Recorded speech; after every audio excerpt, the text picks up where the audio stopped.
there were a few things that were pretty unique about Solana. One was the background of the primary technical architect, Anatoly. All of the other founders basically were fairly academic, and Anatoly was extremely averse to academia. All of the other founders were saying, there's this fundamental breakthrough we can figure out in research, and that's going to unlock unlimited scalability and whatever. And Anatoly was like, I want to never solve a computer science problem ever. He's commercially oriented. Yeah, well, his view was, look, we understand the trade-offs in physics and computer science. Modern computer science is call it 40 years old, kind of post-Unix era.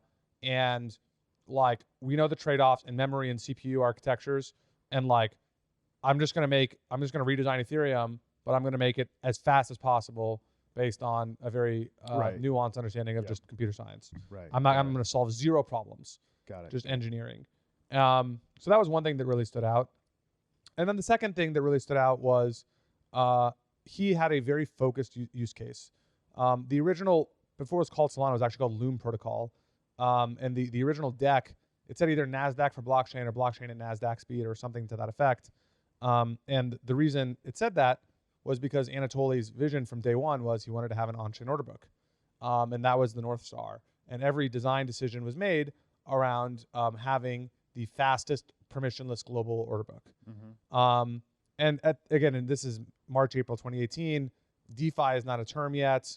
Uniswap doesn't exist yet. But Anatoly's intuition was that the use case for these chains is trading. And I'm going to design the best global trading system possible. And so that kind of combination of things really struck us as like, okay, like there's really differentiated thinking here. And as we kind of we invested in that first round, I think it was in May of 18.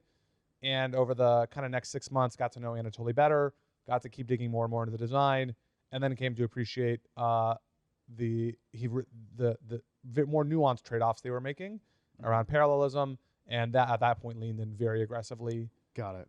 Ended up leading a few rounds in the private markets and working very closely with the team.